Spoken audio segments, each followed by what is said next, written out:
The Binding Blade is one of my favorite entries in the series. It's exactly what I'm looking for in a Fire Emblem game, and most of that comes from the difficulty. It's just the right amount of spice without being too overbearing. However, the early game is pretty rough if you're not familiar with it or experienced in it. Your hit rates are low and the enemy strength and bulk is pretty high. I've seen plenty of people stop playing around the first half dozen maps and I can't really blame them. That's why I want to make this video to help you on your journey to the mid-game. Before I get into each individual map, I want to go over some mechanical tips that you can use in every map to your advantage. A common habit we all run into during most resource-heavy games is saving your precious items and weapons. It may make sense for the game to get harder as it goes on, but chapters 1 through 7 are going to be some of the hardest relative to your unit's power. Therefore, I think this is the perfect time to get use out of the tools the game is giving you. The 4 good weapons in particular I want to bring up are the Rapier, Silver Lance, Armor Slayer, and Killing Edge. Use these. It may be tempting to hold on to them for later, but they'll be most useful right now when your units need good weapons to make up for lack of raw stats. If saving a use or two of a weapon is going to make the map considerably harder, just use it.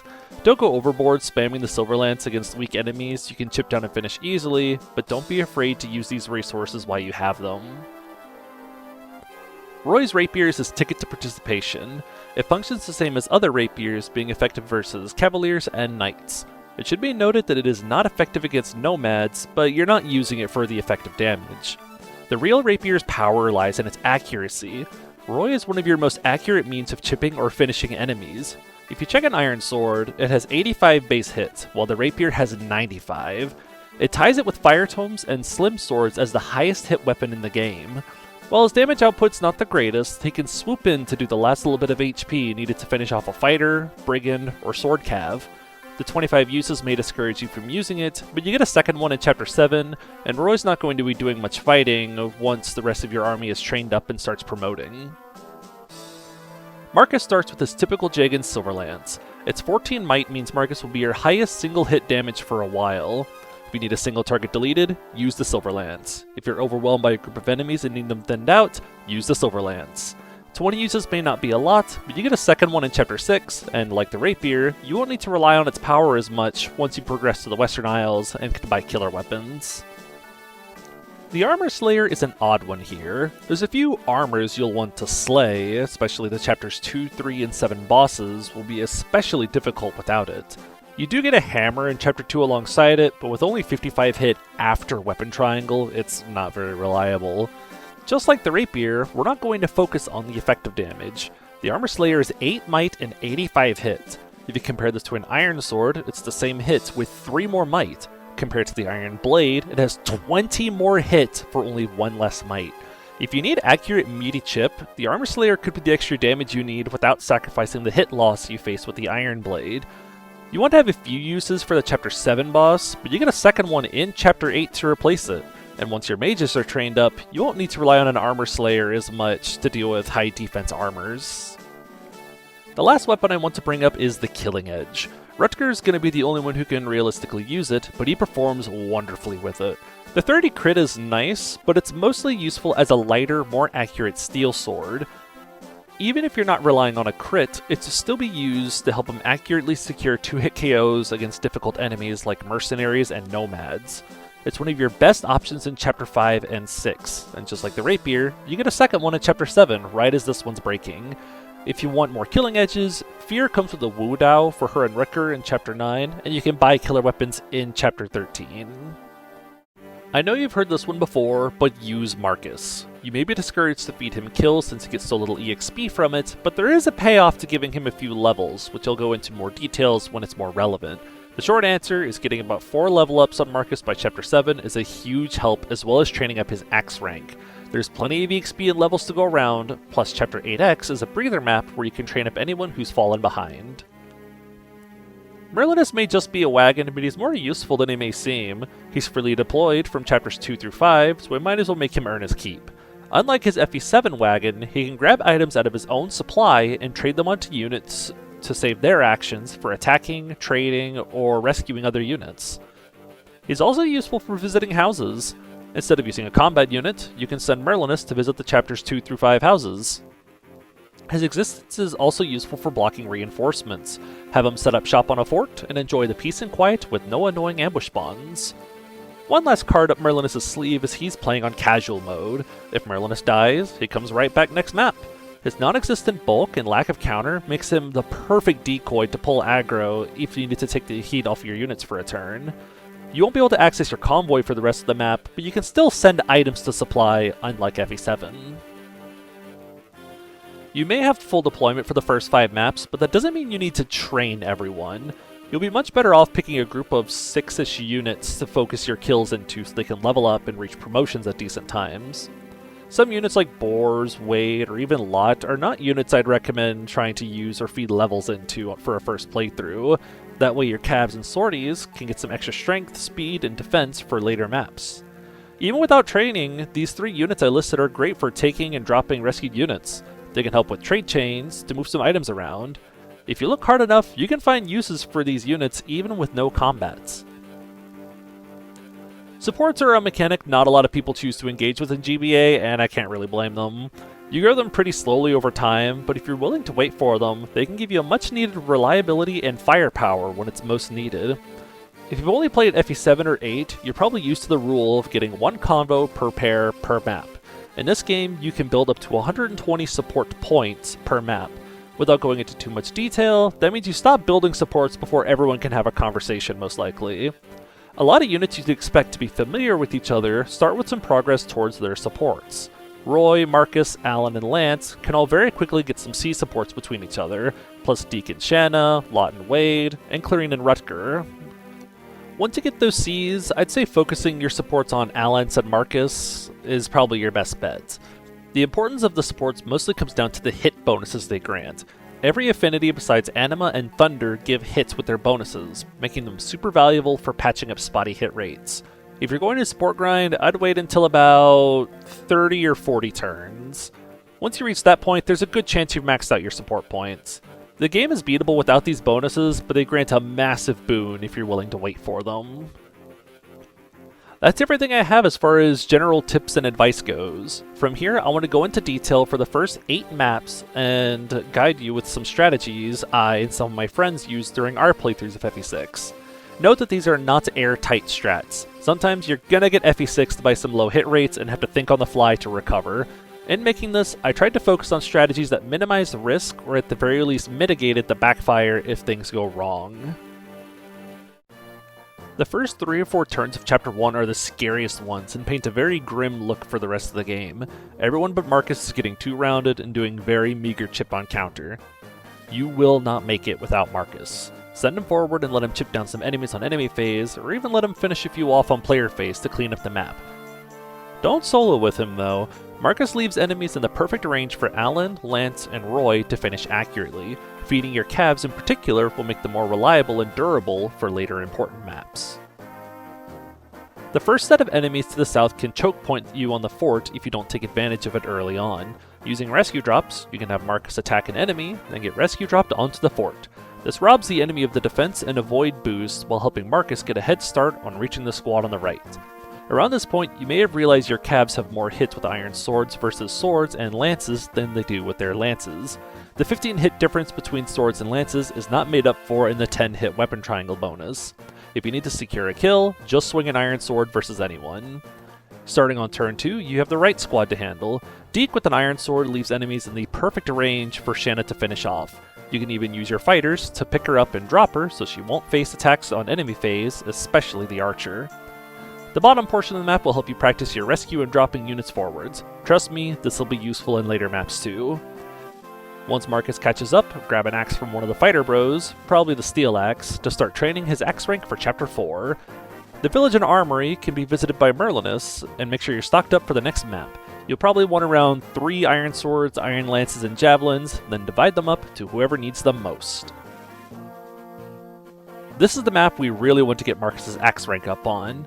The early turns throw a lot of soldiers at you, but Marcus, the Cavs, and even the fighters are pretty good at taking them on. Funnily enough, taking away Chad's iron sword helps his survivability. He's not going to be doing much on counter anyways, so you're not missing out on much taking away the lance enemy's 10 extra hits and 1 damage just in case he's left in range. After the starting area is cleared out, I usually send Marcus to the top village and Merlinus to the right. Everyone else can choke point and manage their way through the center. Don't be afraid to take it slow and take your own time. There's no time objectives or need to rush aside from some reinforcements. Speaking of reinforcements, there are 2 cavaliers from the top right that appear on turns 3, 5, 10, and 15, and the turn after you recruit Lou. They're not bad when you know that they're coming, but they can catch you off guard. Lastly, Lou will be an excellent source of chip with his 95 hit fire tome in the upcoming maps. Trade Marcus the Halberd once he reaches D rank, and you'll be as ready as you can be for Chapter 4. This is what you've been building Marcus's axe rank for. With the Halberd, Marcus one-shots lance cabs at around 78 to 82 hits before support bonuses. Do not worry about letting Marcus clear out some of the early calves. This will be one of the more harder maps, so don't take it lightly. The nomads in particular will prove to be more troublesome than they may initially seem. They don't have a lot of bulk, but they're fast and attack from 2 range. You have your Silver Lance, Rapier, and Armor Slayers, so go crazy using them here. Clearing will show up on turn 3 and try to reach Roy to recruit herself. Once she's recruited, she will not be targeted by Laos soldiers. Use her as a wall to help shield your squishier units. Keep in mind that pirates will still attack her though. Turn 6 is when Rutger's team appears. He starts 3 tiles to the right of the boss with a fighter to his top right, and these will be the closest enemies that could reach you when he spawns, so move out of the way and stay out of range before swooping in to recruit him. Pirates will start in the ocean by the forts on turns 4, 6, and 8 through 10, but you have time to react to them. Deacon Rutger can train upon them to make sure they are ready for future maps. While it's tempting to stay and fight the reinforcements, 4 lance calves pincer you from your starting location on turn 11 and can threaten your sorties fighting the pirates. If you kill the boss, you can stop them from appearing. Congrats! You've beaten one of the harder maps and you are ready for what's ahead. There are technically 2 ways to go through this map. The gate is not ideal since waiting next to it will prompt 2 nomads and mercenaries to spawn to the left side of it. Although it takes longer, going around the mountain is much safer. Just like Chapter 2, if the enemies reach the forts near the start first, it'll be difficult to take them back. Using Alan and Clarine, you can drop Rutger onto the bottom fort turn 1, giving you a head start in the fight. Once you get the Gantz Lance from the village, there is no time stress for the rest of the map. Take your time baiting out scary enemies, and not fight them on the forest to the left, silver lancing and killing edging any problematic mercenaries and nomads. The 2 left forts spawn bandits from turns 12 through 18, while the 2 behind you have reinforcements from turns 15 to 20. The back ones are pretty easy to block with Merlinus and another unit, but you may have to fend off some of the left ones. To make Chapter 6 less tedious, I recommend buying 4 to 6 door keys from the shop. For the boss, rescue dropping is the only safe way to tackle him. Bait out a hand axe use, then player phase with Rutger, getting him out of 1 range before enemy phase. After 2 stressful maps back to back, you deserve a step down in difficulty. Marcus is pretty capable at hand-axing the top middle squad, and while this may seem like a waste of EXP, this is building up his axe rank more.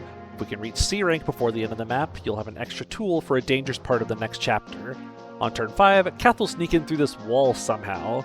Her AI wants to open doors and chests, then escape once she's done. Do not let her open the bottom left or right doors. This will cause reinforcements to spawn later. You can talk to her with Roy to convince her to leave the map and start her recruitment process. Don't forget to snag her lockpick on the way out as payment for any stress she's caused. If you don't want to deal with her running around, you can block her by standing a unit in front of the wall she walks in from. She'll remain trapped in the wall until you move. Alternatively, you could kill her to stop some thief reinforcements from appearing in later chapters to ease some of the time pressure. On turns 8, 12, and 16, reinforcements just below the stairs in the boss room will appear. Some of them have 2 range, so keep that in mind. The other reinforcements have some pretty odd conditions. The bottom left and right doors will have reinforcements 2 turns after they've been opened, and if all your units move to the upper half of the map, enemies will attack you from your starting location. The rest of the map is ferrying Chad around to pick up all the treasure, but keep in mind there's enemies hiding in the top 2 rooms. This is going to be one of the hardest maps in the game, and you're going to need all of your best units. While there are chests and a red gem, you could forgo bringing Chad. There's viable door keys and chest keys, plus stealing the red gem is the only contribution Chad can solely provide. If you're willing to give up 3k gold, you could bring another Staffer, Rescue Dropper, or Merlinus for decoy strats. Recruiting Jarrett is mostly what makes this map so tricky since it forces you to overextend. Using a combination of rescue drops, you can recruit him the turn he enters the map.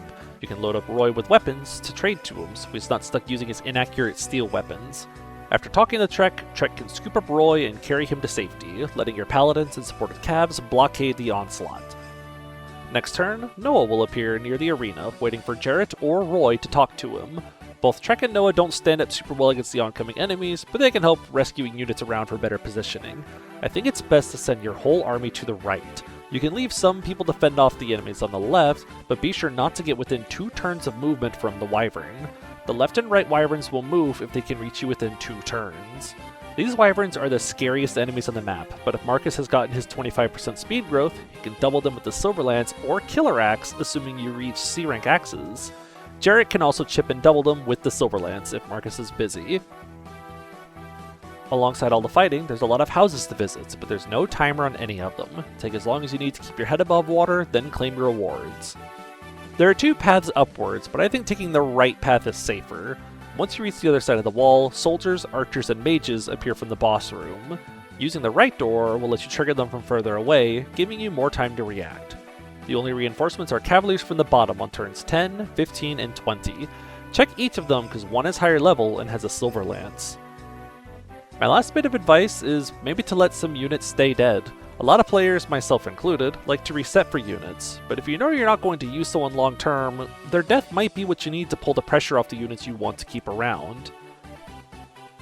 Make one last lap to pick up the houses you missed, and stock up on the shops before seizing and finishing the biggest challenge you will have to face. After surviving Chapter 7, this map is a bit of a break. This map will test your mobility and ability to rescue units forward in a timely fashion. There's an archer to the left that's meant to threaten Lilina, but you can pull him away pretty easily with a javelin or hand axe. In your rush forwards, watch out for the Horse Slayer armor. He'll catch you by surprise if you're not careful. Upon reaching the first chest room, leave at least 1 box locked. This will make sure to bait Kath and the Thief reinforcements on turn 10 to run to your direction instead of the later chest. A group of enemies from the room Ogier squad started with spawn on turn 15 through 18, but there's an easy way to stop them. Due to how GBA movement works, you can block an archer in this hall, rendering them completely harmless. The stairs below Lena's cell will have mercenaries on the right, and archers on the left starting on turn 16 until 19. During those, some soldiers and armors appear from the very bottom left near the boss, but they're far enough away not to threaten you for a couple turns. There's another scary armor between the reinforcement stairs with a Killer Lance, but full health Marcus or Jarrett will always survive a crit with an axe equipped even at base defense. From here, you're free to fight any reinforcements to train up your projects for the promotion items you received in this map alongside the hero crest from last map. If you don't think you're ready to promote, 8x is a well of EXP to top off any units before you progress to the Western Isles. From here on, the difficulty isn't as harsh or punishing. Your units will begin to scale up faster than the enemies, and you'll gain access to new weapons, items, or units to keep the player ahead of the curve. There's still some tricky maps to look out for, but if you made it this far, I think you can handle it. If you have any personal strats you like to use in your own runs, or discover new ones, please feel free to share them in the comments. I wish you luck on your journey across the Lebe.